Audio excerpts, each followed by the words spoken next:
Coming up on Smart Tech Today, Matthew Cassinelli and I talk about quite a bit. We've got news for you, some follow-up about the Amazon Echo. We've got Ring, who's saying, hey, look, we're not going to get involved with third parties for a while we get things figured out. John Legend, he wants all of you, but he is going to be leaving the Google Assistant. No more John Legend voice. Plus, we talk about how we are using tech to social distance and round things out with our picks of the week. And Matthew has an answer for one of you and your question about using shortcuts. Stay tuned, check it out, and thanks so much for watching Smart Tech Today. Smart Tech Today is brought to you from LastPass Studios. You're focused on security, but are your employees? Well, LastPass can ensure that they are by making access and authentication seamless. Visit lastpass.com/twit to learn more. Podcasts you love. From people you trust. This is Twit.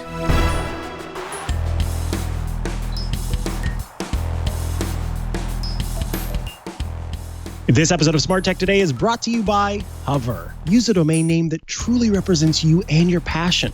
Visit hover.com/twit to get 10% off your first purchase of any domain extension for the entire first year. Welcome to Smart Tech Today, where we explain the exciting, the dynamic, and the sometimes confusing subject that is the Internet of Things. I am Mikah Sargent, working from home in my very lonely studio. Matthew Cassinelli, I suddenly understand.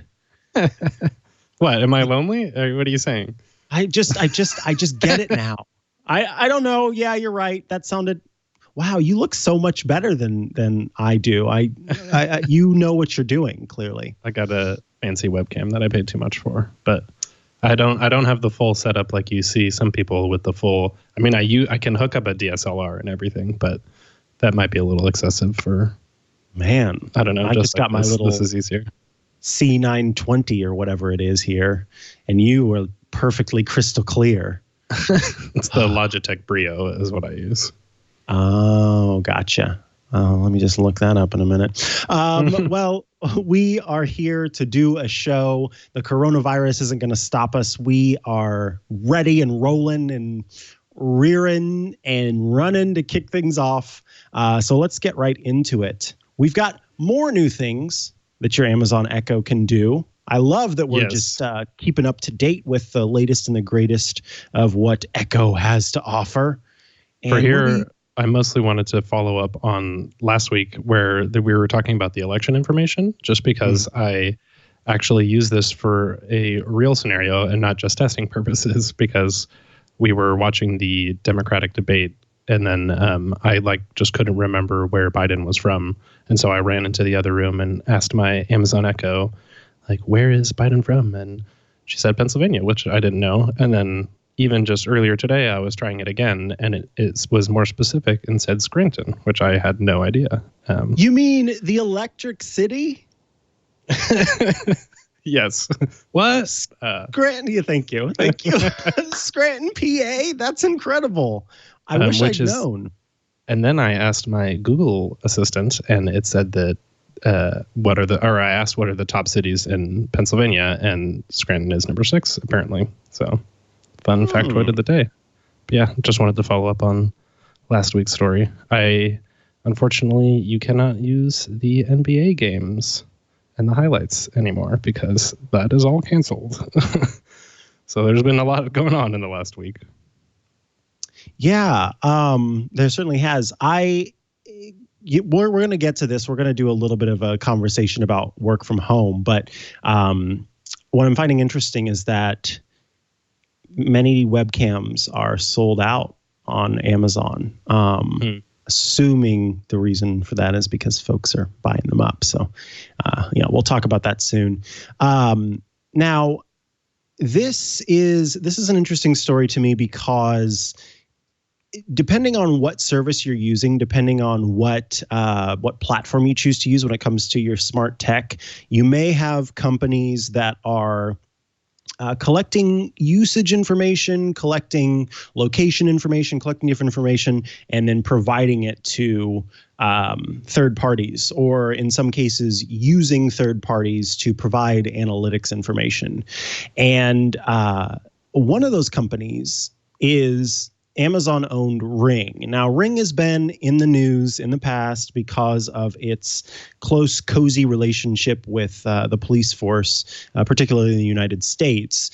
And so they've got some PR stuff to work on for sure. It's a little hairy.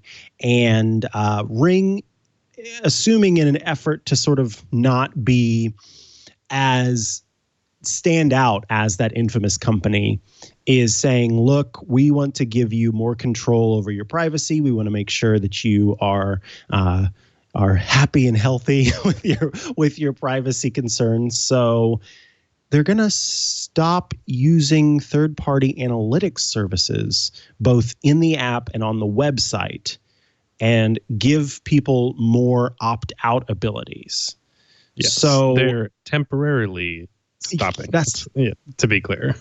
Yeah, that is because they will turn it back on eventually, but you'll just be able to opt out and change all of your settings a lot more. They're like, while we don't have this under control, we might as well stop, which is honestly like pretty good credit for that, because that is like, and rather than just let it go rampant until they can fix it, they can tap it down a little bit now.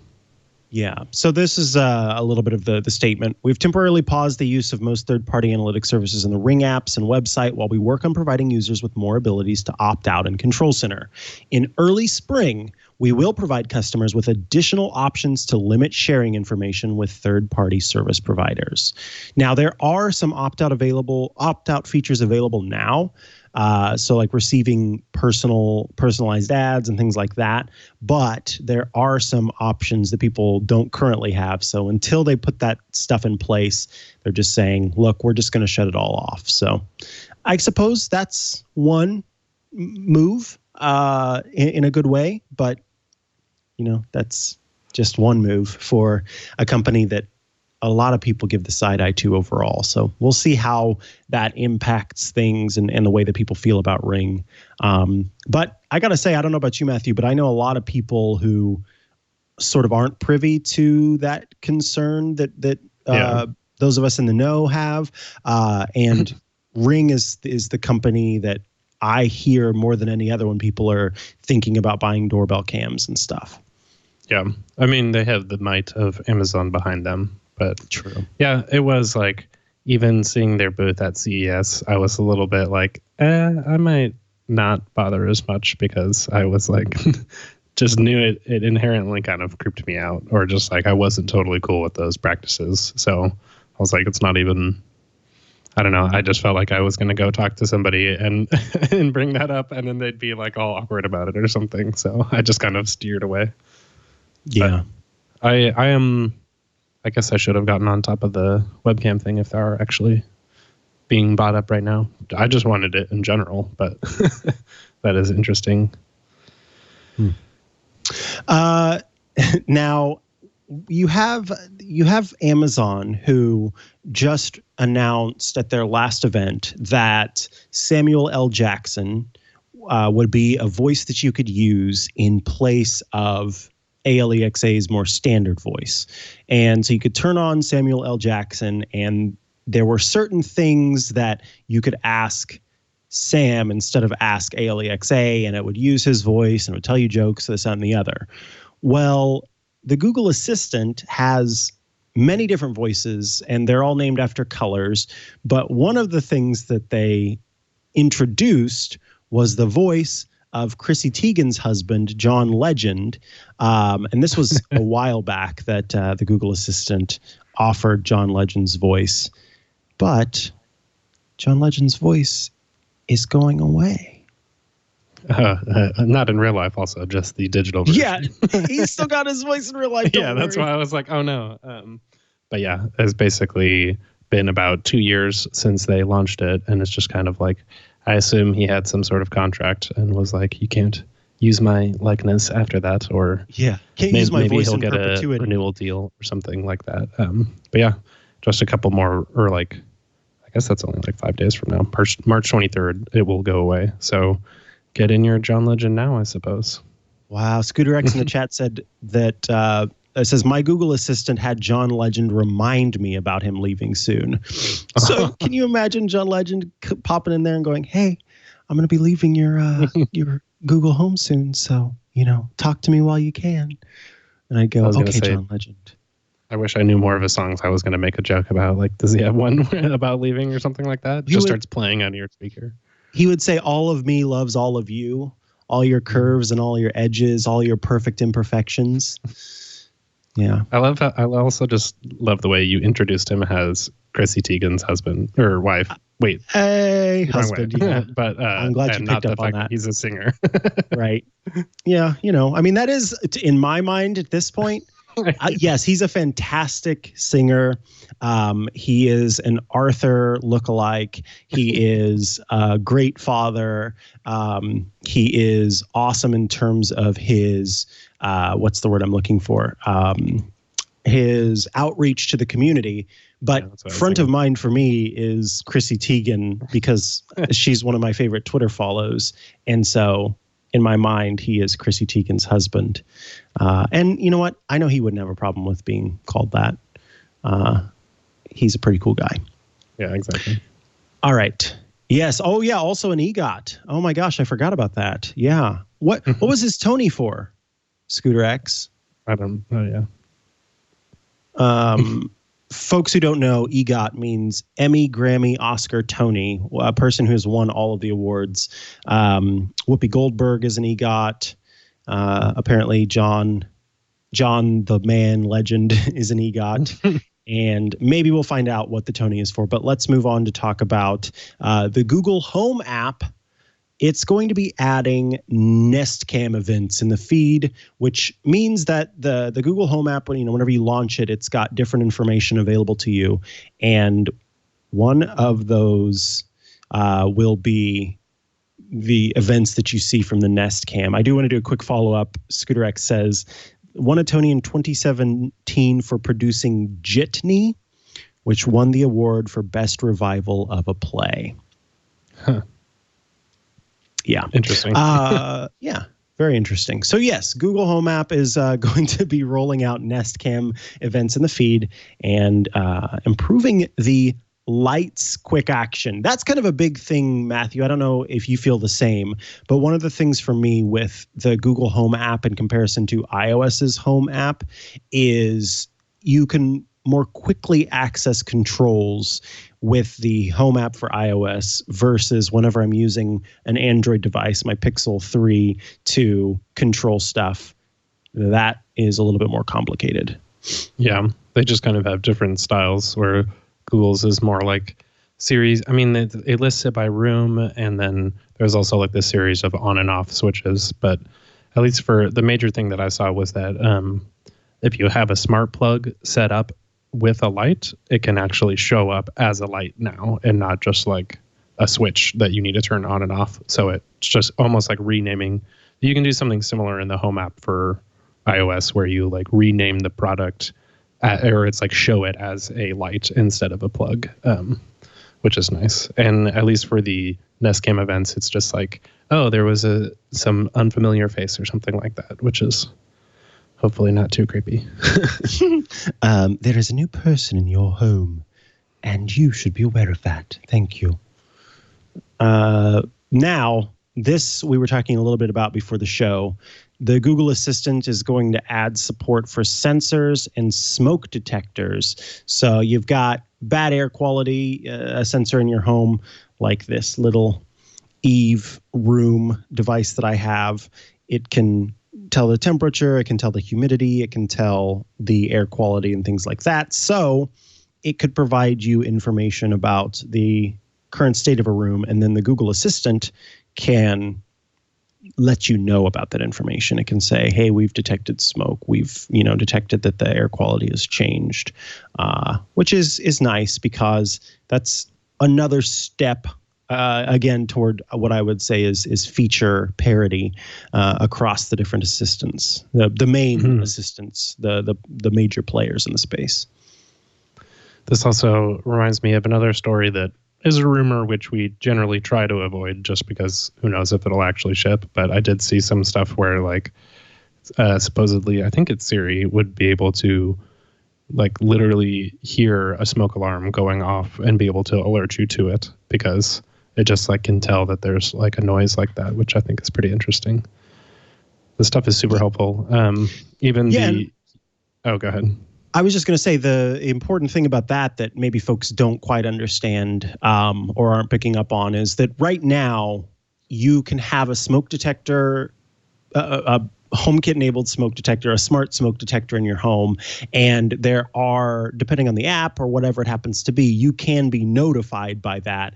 But this is taking things even more. It's using the sensors that are already built into the phone to provide this functionality. It's a little like ALEXA's feature that's called Guard, where the device, the tower can hear the stuff that's going on in your space and then react to that. So, oh yeah, I forgot about that. Yeah, so I don't know if I can have tell that for. Yeah, I finally did turn mine on and it's enabled. And so it can hear broken glass, it can hear an alarm, those kinds of things, and then notify you when you're away from home to let you know that something's going on, which I think is a pretty cool feature. So, I'm happy about that. No, because I don't want to break glass in my house. That's what I was going to say. Just like throw a cup on the ground. I guess I could. No, see, and I can't start a fire alarm either because if I do, it could start it throughout the whole building. So, and I don't want those sprinklers turning on either. That's scary. So yeah, there's no way for me to test. If I lived in my own home, I'd totally test it. But alas. Fair. Well, speaking of the Eve room, I was using mine and I think I mentioned it on the show before, but I'm in desperate need of a humidifier now because that has been getting me now that it's been a lot more rainy here in the Bay Area. And I can see exactly in the data, it's like 74%, I think, is like my limit. And then my body is like, nope, I hate this. Like, no, thank you. 74% humidity? Yeah. That is a lot. It's like, it seems like, I guess I just don't know. Like, I'm from Portland, which doesn't really have that much humidity. And in the Bay Area, it always like tricks me into thinking that it's like never humid during the day, but it definitely does get at night. And it's always at like 4:30 a.m. also. So that is when I woke up today. So. And you're going. I have my espresso shot right here because that is keeping me alive. Oh, wow. Yeah, 74 is way too high for indoors. Outdoors, it's still not great, but indoors is too much. What were you saying was the optimal temperature for your vocals? Optimal humidity for your vocals? Yeah. I thought that's what you said. Between 55 and 60. So in terms of, the only time I talk about temperature and optimal temperature is sleep, and that is between 63 and 65 degrees Fahrenheit. Yeah. But when it comes to humidity, you want anywhere between 50 and 60. You don't want 60 prolonged because that starts to create an environment for breeding bacteria and stuff. But while you're speaking, that is good. And currently right now in my office, I've got 42% humidity, so it's a little low. But that is because I'm currently sanitizing my humidifier. You should sanitize your humidifier once a week to keep it from becoming a breeding ground for viruses. And in fact, there's a specific thing, I believe it's called humidifier cough, if I'm not mistaken. And it is a known issue of folks who don't clean out their humidifiers, and then the particulates get into their lungs and they're coughing, and it can be a very severe reaction. You can go from just being normal, walking along, talking or whatever, and then suddenly you're and nobody wants to be doing that kind of coughing right now because everybody gets very suspicious of them when they do. Get stared down. Well, apparently the average has been over 60% according to my chart in the Eve app for the last 10 days. So, it drops. It's just doing an average of the entire day, but it's definitely been a lot more humid. So I have an app that I need to get set up that's called Charty for iOS also, that you can take your shortcuts data and create charts out of it too, which is pretty cool. So I'm going to be like real-time visualizing all of my humidity data. And my girlfriend will be like, please just use basic logic, like use a humidifier. And it's like, I have to have it all optimized.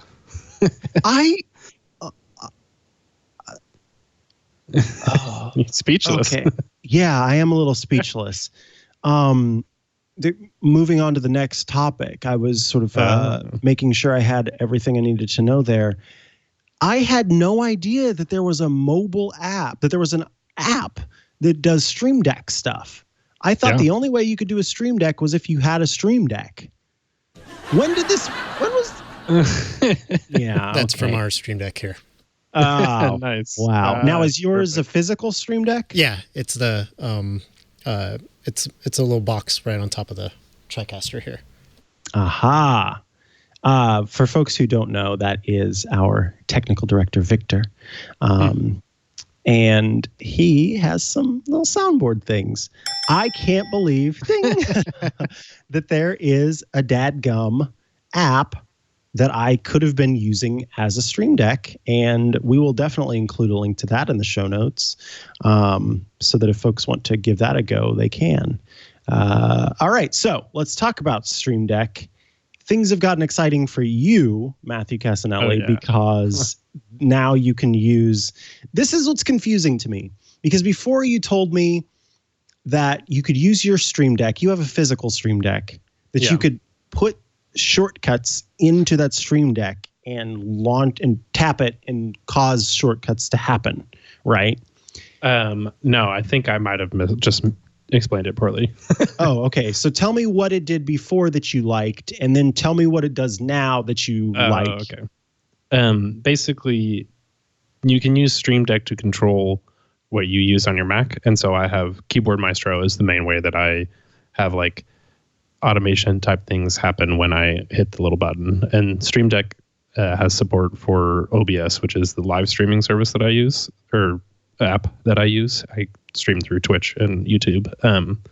But you can basically in the Stream Deck app set up like folders, and I'm trying really hard not to say the word shortcuts because that's confusing, because then also there's a mobile version that's basically like not having the product itself, but you can still use the same type of services on your phone. So you can have a series of buttons that you can tap on your phone and it'll control something that's happening on your Mac.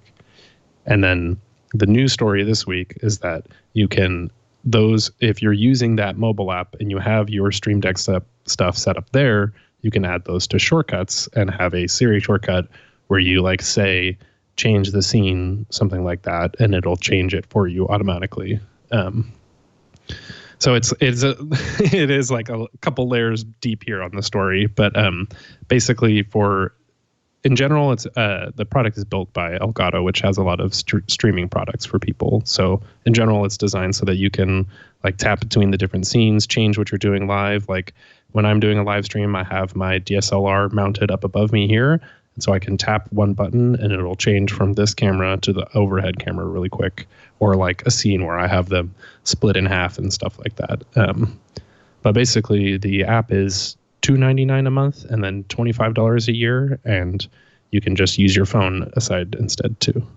So do you have the app? I haven't set it up yet, but I definitely I've been a little out of sorts this week, I would say, and heads down in a different project also. But I'm definitely going to get this set up. I originally had tweet. Oh yeah, go ahead. I'm sorry. The reason I ask is because you have a physical Stream Deck. So that's why I was wondering if you find it valuable enough to also have the one on your mobile device. And if so, what is the reason to have both? I'm not totally sure. No, I don't have it set up right now. I did actually last Monday. Just before we recorded the show, I switched my computer downstairs. And so I realized later in the week that I'll have to reset up OBS and Stream Deck on this MacBook Pro that I'm using now. So I haven't actually tested it out yet because I was also a little bit busy like going to the grocery store and stuff like that. But this is definitely something I want to be trying out soon because they were like teasing it to me on Twitter. I did actually, they were like, just you wait, we're doing shortcut stuff soon. And what I actually wanted was the ability to plug the Stream Deck into the iPad and then use the Stream Deck to run my shortcuts, like what you were saying. Basically, I wanted to physically control the iPad itself versus the way it's doing it with the mobile app is you're using your iPad or your iPhone as like a replacement for the product itself. But yeah, it's a little confusing. I'll be setting up a bunch of this and demoing it for people in a future episode, because there's a lot that you can do with, like, Stream Deck hooks into Keyboard Maestro, which is an incredibly deep app that you can do a lot of automation with. And then I got to figure out, like, maybe I need to get a PC or something too, because I don't just want to only do Mac stuff.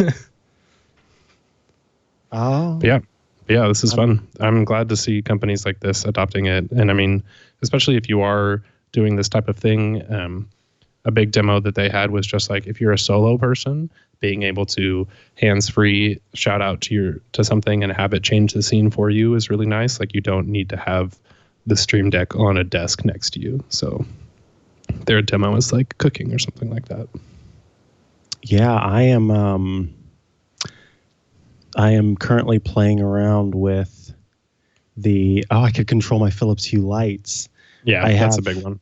It now set up on my phone. Does it work on the iPad, or is it just IFTTT Nano Leaf? Exactly. It's amazing. Yeah, for iPad. I haven't. Yeah, it's like I'm totally out of sort right now because I moved all of my stuff and I was like, oh my gosh, I have to reset up all of my scenes. And like I had like 10 folders and stuff. I mean, you can share the data, but it doesn't have they don't have their own sync service or anything like that. So you have to pass around the settings files. I'm so iPad centric now. It feels so like foreign to me. Yeah, I can also report that it works. There's an Ecamm Live plugin, so that is the application that I use instead of OBS. Although I might try OBS again. Better. I mean, Ecamm. The only reason I don't actually use Ecamm right now is that you can't set an offset for your video. So when I have my DSLR, it goes through the Cam Link, which is also by Elgato.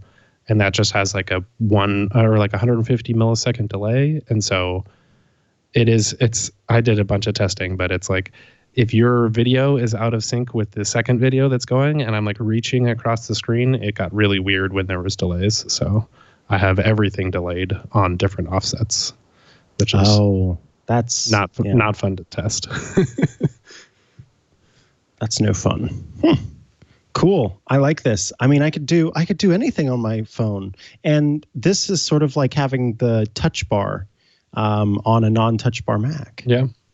There is an action in shortcuts also called Run Script over SSH, which is one way that people can do something like this to control their Mac using shortcuts, but having Stream Deck kind of abstract for you is a lot nicer. But it is a subscription also. So like, I mean, I know somebody who saw this and then he bought the Stream Deck itself and then he bought the extra large Stream Deck immediately afterwards because he was like, I need more buttons. Wow. That's kind of a lot. Okay, cool. Well, that's fun. That's going to distract me, so I need to just tuck that away and keep an on here. HomeKit.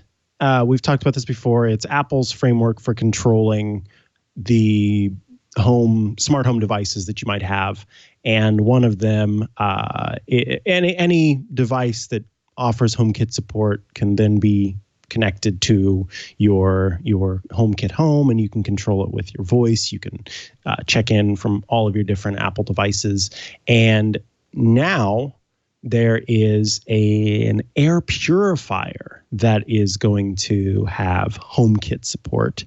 It's called the VovoLink PureFlow Air Purifier. VocoLink, by the way. Oh, is it VocoLink? Did they spell it wrong in this article? They must have. They spelled it wrong in that article. The source article, HomeKit News, is VocoLink, HomeKit Air Purifier. And one immediately up front is it is only currently available in Europe, in Sweden, Austria, Germany, Finland, Poland, and Norway. But they basically said they're trying to get it into the US, but basically like they're not totally, like a lot of stores might not be adopting new products and stuff like that right now. So maybe we'll see that later this year. Well, that's kind of a bummer. Yeah. I did want to just give something to be slightly less US centric for once.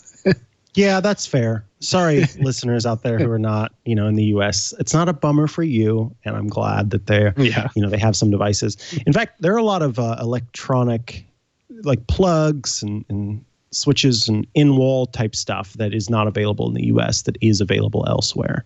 And we try to cover those things whenever we can, but I'm glad that you called one out here so that folks can know about it for sure.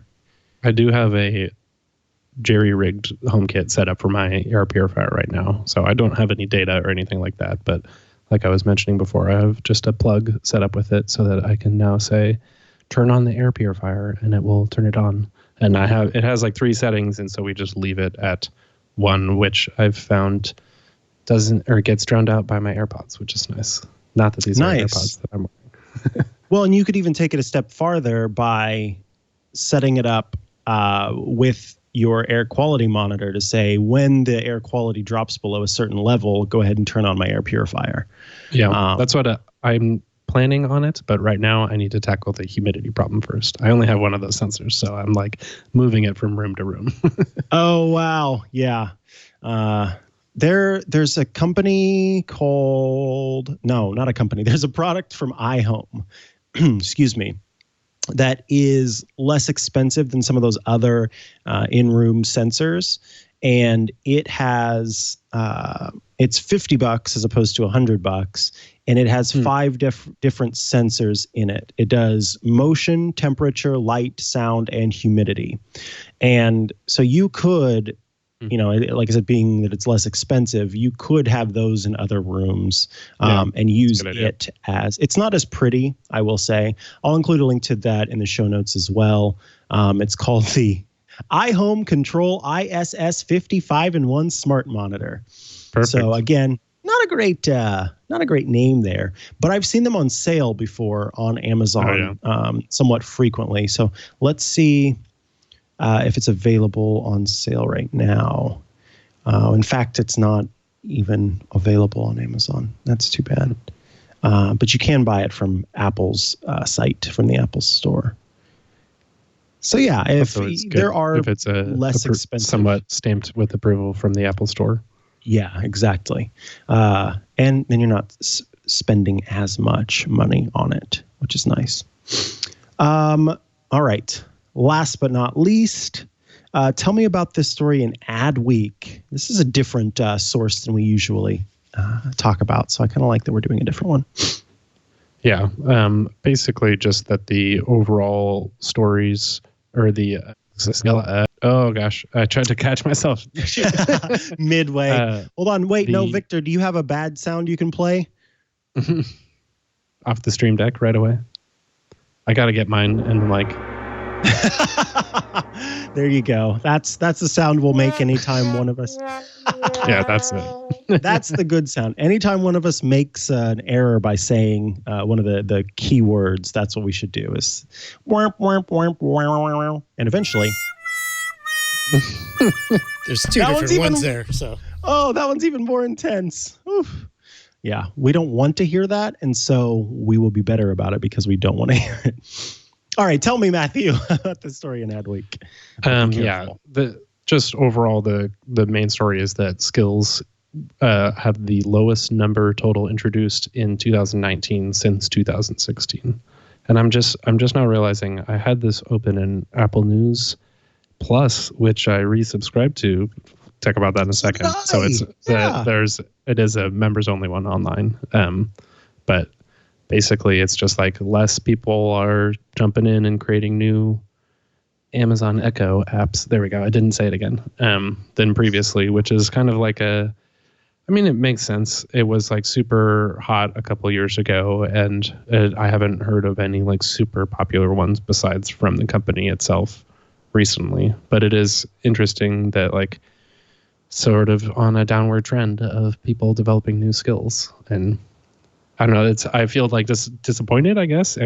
I'm hearing it in my own voice, but it is like, I think there's still a lot of cool opportunities, but again, it does kind of come down to like the market for it, and Amazon has certainly saturated the hardware side of it. So, but I mean, generally, like the trends do say that people use their smart home stuff and messaging, and email is actually one that I like on the Echo. So, but again, those are like the main default ones. So I guess also there are like thousands and thousands of apps. So that's not always like volume doesn't necessarily mean something, but I do hope that there's like ways to revive the voice systems in the future, because I'm finding it more and more useful. Actually, we should talk about this with the social distancing part, but I did have like an interesting angle there, because if you use voice products, you're not touching anything. Right. That's a good point. But yeah, good point. Oh, I just touched my face. Darn it. Oh no, I haven't even thought about that for this whole thing. I did just shower like right before we recorded, so I've been well. Everybody's gonna turn off this episode, and I love it. Oh dear. No, that's a point that I had not considered for sure, that using voice first certainly does mean you're touching less knobs and controls and things like that. I will say there are some skills and things that just don't, I don't know, I find very little reason for them to exist, or I don't understand sort of why people have put the time into making them. Yeah, I mean, it's something I definitely think about pretty regularly, being someone who makes tons and tons of shortcuts. And I mean, like, technically I could probably find a way to sell them on my website, but I think at least with skills, a lot of people were trying to make money from it and like capitalize. It was like a huge thing too. I worked in Silicon Valley and startup ecosystem and stuff like that, and skills were like very, very hot. I mean, especially when I worked at a marketing agency, it's like, oh, is your brand going to be ready for the voice revolution? And it's like, that will take 5 years or more. It's not like, whoa, they have a really cool skill. Now I'm going to use this every day and switch everything over to voice. So it's a slow adoption, but I mean, I'm still personally trying to figure it out myself. Even I've built tons of shortcuts, but most of them I don't actually use with Siri yet. So it's just like a different habit that kind of depends on your lifestyle, especially. Like, I use my HomePod a lot more only because, at least up until now, I was working from home alone. So, right. Yeah. Let's take a quick break before we move on to our project segment, which will be a fun one, I think. Fun in the sense that it's time. It's mandatory. It's timely. Yeah. Yeah, it's mandatory. Yeah. You better have fun because you got to do it. But before we get there, I want to tell you this episode of Smart Tech Today is brought to you by Hover. Hover is a jumping off point for many entrepreneurs, and they want you to start your business with a domain name that truly showcases who you are. See, Hover has over 300 domain name extensions to choose from when building your brand online. No matter what you want to build, there's a domain name waiting for it. See, sometimes it starts with that idea, that big idea that you have. You've got a certain name for a new service you want to launch, and nothing else is quite ready. You want to hop in there and get that domain as quickly as you possibly can. I oftentimes, while recording a show, will come up with, or someone else on the show will come up with some ridiculous thing that I think needs to be a domain. So I immediately type in hover.com, and they have that big search bar right at the top. You can type in the phrase that you want to use. You hit enter, and not only is it going to show you exactly what you're looking for, that phrase that you're looking for, and try to give you the domain that you want, but it will give you suggestions for things like that domain. And so you can see ones that are on sale. You can see the one that you're after. It'll even help you if there's one that you really, really want and it's not available, but it might be for sale. They'll help you with that as well. All of that information is there. It makes it so simple to pick up domains, and sometimes you get too far ahead of yourself and you accidentally register something called slopie.net and .org, aka slofie.net and .org, that I misspelled, and it is my great and eternal shame. But Hover made it so simple and so fast to grab those domains that I was already 3 steps ahead of myself before Leo warned me that I had misspelled the ridiculous word that is Slofie. By the way, head to slofie.net or .org and you can see what I am talking about. It leads you right to my eternal shame. You're going to find excellent technical support available to answer any questions you may have. So if you're going in and you're setting up a new domain and you're not sure how to get things just right, you don't know about name servers, or you want to set up an email address or something like that, they've got excellent technical support for you. And their support team isn't there to upsell you. You don't have to worry about them saying, oh, let's add this, let's add that. No, they only work hard to help you get online. Hover offers free Whois privacy protection, so you don't have to hide out behind a P.O. box if you don't want to. Your privacy is protected automatically. There's a clean and easy to navigate user experience and user interface. I can definitely vouch for that. It's simple to do.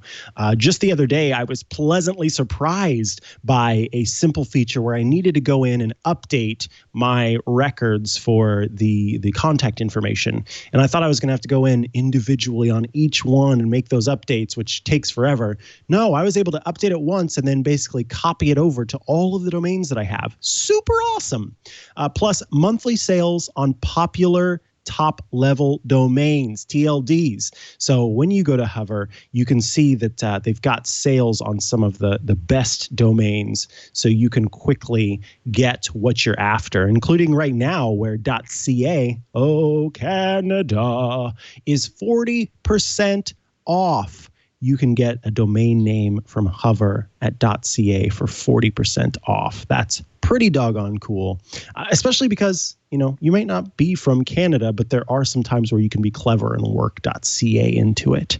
It's not hard to see why Hover is a popular choice for people starting all kinds of businesses. Keeping your domain name separate from hosting, that's very important because it gives you the flexibility to choose the right platform for your business. So go get your host set up somewhere else. Keep your domain name with Hover. That way you can switch anytime you want to, and you don't have to worry about that all getting clogged up. Use a domain name that truly represents you and your passion. You visit hover.com/twit to get 10% off your first purchase of any domain extension for the entire first year. That's hover.com/twit for 10% off the already really well-priced domains for a full year. And of course, we thank Hover for their support of all of Twit and our show, Smart Tech Today. All right. So I am ready to ask you, Matthew Cassinelli. Look, it's been 6 weeks. No, it has been a while since I worked from home. I moved to California, started working for Twit, and in that time, I, would go into the office for work and did not work from home. But I'm back in the saddle of the WFH life. And I know you've been doing it for a while. And we thought that social distancing in the age of smart technology, this was a good time to talk about it. I'm really curious about some of the things that you do regularly, some of the things that you're paying attention to, including now, humidity and stuff like that. I'll mention a few of mine that I've been trying to be aware of to kick things off. So one of the things is really listening to my Apple Watch. I think a lot of us who do have some sort of wearable, we might get a buzz for, hey, you should stand up, or hey, you should move around a little bit. And I know in the past occasionally will say, I'm not going to worry about that. I'm not thinking about that. But with working from home and with my office being just down the hall from my bedroom, it's very easy to just move between those two spaces and kind of forget about everything else that's going on. So I'm trying to pay more attention to making sure I'm not being too sedentary or sedimentary either. Try to be a metamorphic rock in this world of social distancing. And then also, I would normally recommend how or rather, I would recommend using the online orders for groceries and things like that. However, I went to place an order for groceries because it's less contact. You're not getting out. You're not going to the store. You aren't exchanging money or other things with other people. And so it is just that one grocery person who is, in theory, delivering groceries to multiple people. And I went on to do that.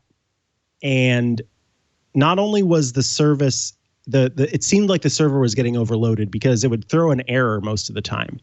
And then whenever it stopped throwing an error, it would say, we don't have any delivery openings for the next 2 days, so check back later. And then every time I would check back, it would be less and less groceries available from the things that I wanted to order. So I finally, went out and got some groceries that I needed. But I think using every opportunity to use these services that some people, I've been kind of teased in the past for using food delivery services and grocery delivery services. And I felt a little guilty about it too, because I am an able-bodied individual and I can go to the store and get things. But now, and I've mostly gotten over that shame, but now especially, it makes sense to use these tools that are available to us to be responsible about limiting our contact with other people. However, it's difficult whenever everybody else is also doing the same thing, and so you can't get access to that. But yeah, that's what I was going to say. When I was basically, I mean, I won't lie that I was a little freaked out last week, and I think just like anxious. I don't want to say like panicked or anything like that, but I was like looking on Twitter to see if people were tweeting photos of like Costco and like Safeway and stuff like that. And in the process, seeing a bunch of people tweeting about, oh, I'm placing my online orders and it's not showing up. And I really wanted to say to all of them, I actually said to one person who I actually knew, I was like, yeah, that's not showing up. Like, I don't think they have any extra staff there right now or anything like that. Or it is just like, they can't even keep the products in stock. And so I do think over the next few weeks, it probably will work out because we're already seeing like in Berkeley, I mean, they declared a state of emergency preemptively in San Francisco, which I am now grateful for because I think it helped spread that out where even though it's like stories of people rushing to the store and stuff like that, already by Sunday, like some major grocery stores are like restocked fine. And I do think it like helps that not everybody just went this last week or this last weekend and spread it out over the last 2 weeks a little bit. But definitely in the future. I mean, like I got home from the grocery store and I was like, oh, like I work from home normally. And so my girlfriend had gotten used to at work, like not touching her face and like not touching the door handles and stuff like that. And I'm just at home, so I don't typically need to think about it as like dramatically of like just when people were still in the office and things like that. So going to the grocery store, I like was not as aware as she was, which was bad. But I do think like just being extra cautious, and I've seen it's like they'll like set the stuff down outside instead of handing it to you and stuff like that. I'm not sure, like, should you sanitize the stuff that you get from the store because people are like handling it and all that? Or that's where I am right now. I'm doing that. Because other people are handling it. You don't know. It's just about limiting the opportunities for that to happen. During the debates, the debate, was it yesterday? I think it was. They had asked the candidates how they are, what they are doing to protect themselves from coronavirus during this time, And they both, listed out all these different things, hand sanitizers, they're carrying with them everywhere, they're washing their hands, they're doing this, they're doing that, not touching their face, etc. And so I was watching, and every time they touched their face, which was quite often, it was just, you could really see it. But I was at the store today with my partner, and, we're walking along, and I know that I have touched my face a few times. I'm becoming more aware of it, but he reached out to touch his face a couple of times, and it was like slow-mo. I'm going, no, and then saying, don't touch your face, and smacking his hand down. So they I think needed we somebody with a Stream Deck there to just... Yes, exactly. Exactly. Yeah. So I don't know. I think that it helps to be aware for each other. You know, if you do have somebody there with you, you're both kind of helping each other stay aware and you know, follow the recommendations. And especially now, as we're getting into a period where folks are even more sort of forcefully being told that they need to stay home. Yeah. That has the potential to scare some folks. And I totally respect and understand where that fear comes from. And so it is good to have somebody there. And so if you do have somebody there with you, you know, lean on each other for sure. Technology can help, but it can only do so much. And so I would say rely on it when you can to reach out and communicate with other people, even if it's just a matter of having a little FaceTime chat or a Google Hangout or a Skype conversation or whatever.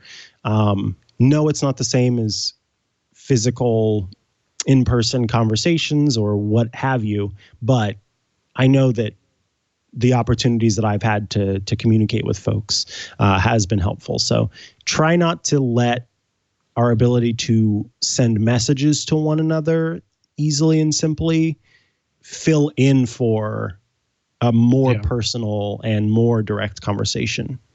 Yeah. I mean, it is interesting. Like, I've been working from home for like 2 years now, and I feel like even only recently, like really getting it down to where it fully works for me. So, I mean, I do see a lot of people talking about like, first of all, this isn't just work from home. Like, it's a pandemic, and you're not just going to be like, oh, I can focus on my work. And what is it like? Write King Lear like Shakespeare did. It's like, no, it's not the same thing. I think a big thing for me, like, even I had only recently really internalized how much it gives me energy to like see my family and talk on FaceTime with them and things like that. And just have that personal connection. So I've been like trying to get group FaceTimes going with my parents and then my brother and his kid. So now I feel like there's ample opportunity, at least, specifically because they would always like FaceTime me when they were together, but now they should not be together. So it'll be fascinating. Like, there's a lot of stuff going around about how it could just like change the fabric of how people communicate in the future. I know that like, at least for businesses, Zoom is doing extremely well. And also I'll just give them a shout out for like their CEO was like, you cannot use this as a marketing opportunity. Like, even though they're going to be very popular and busy, they've done a good job of not like trying to grossly capitalize on the situation or something. That's good, because I've seen some emails from some companies that made me, and I still may, email back and have some words, because it was really disappointing to see some companies that I really liked who were, I'm not ready to name and shame yet, but there may come a time if they keep it up, because I think that that's utter baloney, because this is a family show. And so, yeah, that was disappointing. One random thing that I thought about, and now it's freaking me out a little bit. It should be fine, but I thought about this with your studio, and apparently I asked Mike Hurley about replacing the foam screen on your microphone, because if you are reusing a foam screen that somebody else has spoken into, that could potentially be like a spot for stuff to live.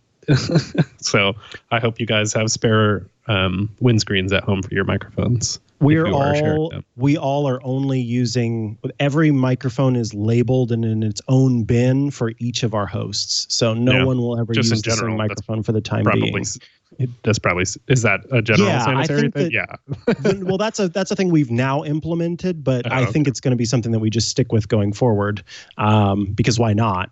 You know, it's one of those things you don't really think about it until you have to think about it. So, yeah. I'm not gonna lie, I was even like scrubbing harder in the shower with soap, not like for fear of the virus, but just like seeing so many videos about how soap works and its effectiveness as you do it longer and stuff like that. I was like, oh, the backside of my arm needs to be extra clean. Like, yeah, I've certainly adjusted the method of hand washing too, and that's something I'm going to remember with the tips of the fingers and all that kind of stuff. So, if that is a silver lining to me in all of this, it is certainly, overall a rather sad and not fun thing that we're having to deal with. But I do enjoy how it is making people. I appreciate that it is making people be more aware. For sure. I had seen some stuff talking about like Japan after the 1918 pandemic is why their society is so much cleaner, because they all learned the lesson of like having to be that clean and like contactless stuff. I mean, I guess we haven't really talked about it too much, but I have no idea if this is anything significant, but I realized that I hadn't been concerned about light switches or cleaning those because we don't actually use them because they're all hands-free. And it is just like an interesting thought that being able to use stuff hands-free just means that you don't have to come in contact with it or clean it afterwards and stuff like that. Yeah, because I've been running it all over my house with Lysol spray, spraying the door handles and the cabinet doors and the light switches and everything. And, that's not fun, but for the sake of everybody's health, it is a good thing to do. All right, let's go ahead and move on. I'm sure people only want to hear so much about the coronavirus. I think it is an important thing, to talk about. It's what everybody is going through right now. And I could say everybody and really do mean everybody, not just people in the United States, but elsewhere. And so it's worth discussing. But, escapism is important as well in this time. And so I understand that. Let's start with a question that we got from a listener. Listener Johnny says, and this is for you, Matthew, as the shortcuts expert. I have a long commute in the mornings, and sometimes I know I'm going to be a few minutes late to work. We have an internal email distribution list that, and hold on because I'm looking at the wrap is in the way, email distribution list that I can email through my Outlook app on my iPhone. Can I set up a shortcut that does this? And here we go. 1, it asks me how many minutes I'll be late. 2, I tell it how many minutes I'm going to be late. 3, it confirms the number that I said. 4, if I say no, then it goes ahead and stops the process. 5, if I say yes, then it prompts me if I want to send the message. 6, if I say no, then it goes ahead and stops the process. 7, if I say yes, then it creates an email in Outlook. It sends it to the correct address. It has a pre-formatted subject, and it has a body that says, I will be XX minutes late today, where XX is replaced by the number that I gave it. Is this doable? I've never created something like this before, but I am a programmer, so I'm not scared to learn. Yes. The simple answer is, in general, I think the main way that you can do this. So there are actually, like, we were even talking about, it could probably figure out how late you are for you, and give you like a prompt that says it'll take you 10 minutes to get there because there's a action in shortcuts called get travel time. But the way I would do this, at least the way he described it, is at least at the beginning, to ask you how many minutes you'll be, is there's an action called ask for input. And that basically lets you type in a question that will be asked. And then as you type in your response, that will get sent as like the data into the next step. So basically I would have ask for input, and then in the prompt, it would say, how late are you going to be, as a question. And then you can even change the data type from text to number so that it'll show the number keys instead of like you having to go and switch the keyboard manually. But then it's a question of like a couple of if statements is the way they would do it, which is it can have it like if something happens, then do this. Otherwise, no. Or actually, now that I guess it probably would be, sorry, I'm doing this in my head, but I can't actually do that with shortcuts. But you would use choose from menu also, where you want to say like yes or no. And then if no, it could exit the shortcut is the action. And then if yes, then you can have another ask for input or choose from menu that says, do you want to send the message? You could even read out your message for you. I guess one thing to note at this point is the ask for input action. When the shortcut is run from Siri, she'll read that out loud to you the question that you wrote. And then also it'll let you dictate the response. When it's run from Siri, you can dictate it. And then when it's run manually, you can just type it in, which is kind of not obvious at all at first. I should write an article about that. But then, yeah, you should be able to create the Outlook. And if it just has the same address and pre-formatted shortcut every time, you would use the text or like the output of the ask for input to like fill in your little email and send it off. But I was saying my addition, I would probably do like put in where your work address is and then get your current location and use the travel time. And then even it's like, you'll be there in 10 minutes. And then you could have a default, like add 5 minutes for me to get from the parking lot. I've done that before where it's like, what time do you need to leave for work in general? Because it's like exactly the travel time from door to door is not you being prepared and ready for work. So adding that little buffer time could help too. But yeah, I'll create the shortcut and put it in the show notes for you to download because this is a good, I mean, when you first started reading this, I was like, I hope you aren't commuting right now and you're staying at home. So maybe that's not as relevant currently, but can use it in a couple months. Yeah. Cool. Thank you. And That's exciting that you're going to make the shortcut so that he can have access to that. Let's talk about my pick of the week. I'm very excited this product is coming. It hasn't gotten here yet, so I will talk about it in a future episode when it does get here, but I wanted to say it shipped, and so that's why I wanted to mention it. I believe it was in the last episode. It may have been Scooter X in the chat who shared the link to it, but it's a product called ImmuTouch, and ImmuTouch is a wristband that vibrates every time you touch your face. And by doing this, it's the whole idea of operant conditioning. At some point after doing that, after touching your face and getting a vibration, you will just automatically realize what you're doing and stop doing it. Now, the one problem that I'm seeing going forward is that you kind of need one for both wrists, both sides. And so you would want to... so that you can, be properly notified. I wish they sold them in like 2 packs or something like that.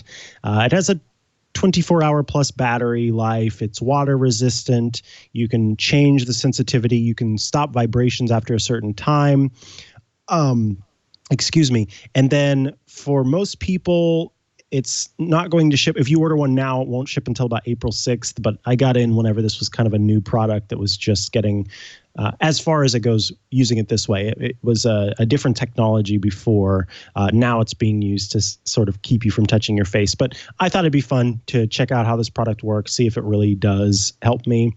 And so I'm going to try to pay attention over the coming days as I wait for it to arrive. It's in the mail. On which hand I use more to touch my face. And then that is the hand on which I'll place it. So... I'm looking forward to it. I believe it was $49.99 for the ImmuTouch band. And if you order now, ships April 6th or thereabouts. So ImmuTouch. Nice. What is your pick of the week, Matthew? Well, before we say that, I was just like, that should be a feature of the Apple Watch because they already have raise to wake or raise to speak where... as long as your screen is on, you can you kind of have to make a dramatic gesture towards your face, but then you can just speak without using the trigger phrase, which is probably how I should do it if I'm ever using it on this show. But that seems like it would make sense. I hope they had that. Yeah, that would be nice. My pick, I'm pretty sure I've actually mentioned it before, but I just want to reiterate it because it is a good app to use at a time like this. It's called Endel, and it's a personalized sound environment to help you focus, relax, and sleep. I'm reading their tagline. That's not actually how I would describe it. It's kind of like a white noise type sound generator, but it's not as static-y the way that white noise tends to be. And it basically uses the weather and the amount of sunlight or your heart rate if you're wearing an Apple Watch on how to tune the beat to you in real time, which is super cool. I use this pretty sure.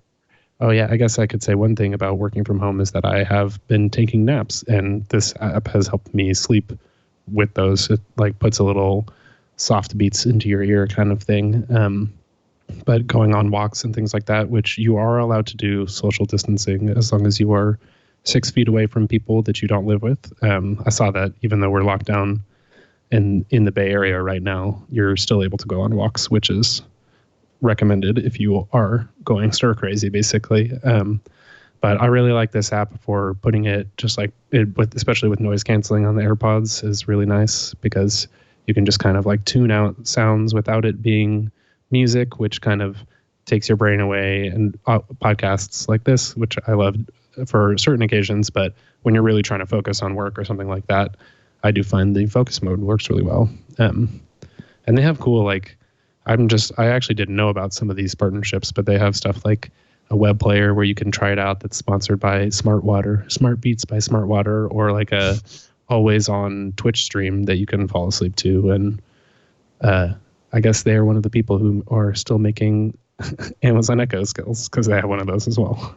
Oh, nice. I would actually put that on, I think, because I do like Endel. I think it's great.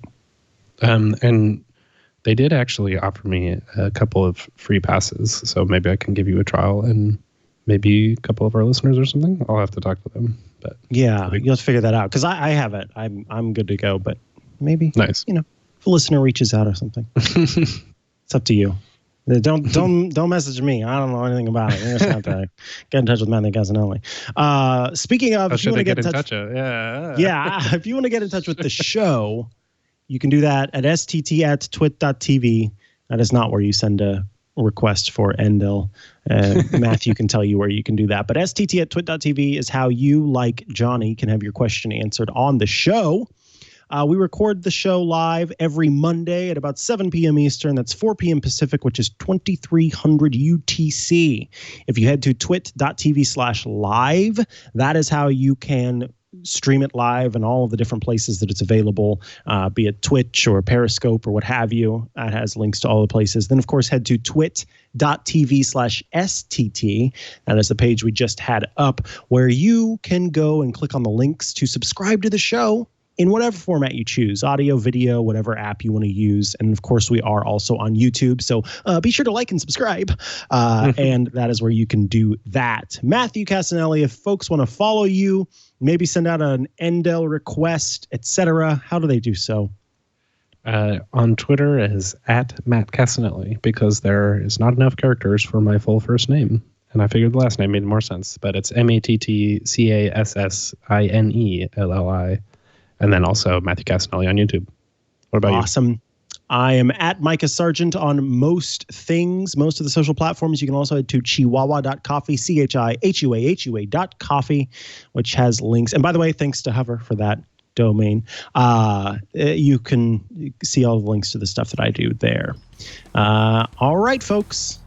It's time to social distance and say goodnight to our smart assistants. Wow.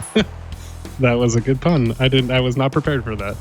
Good night, and please stay indoors.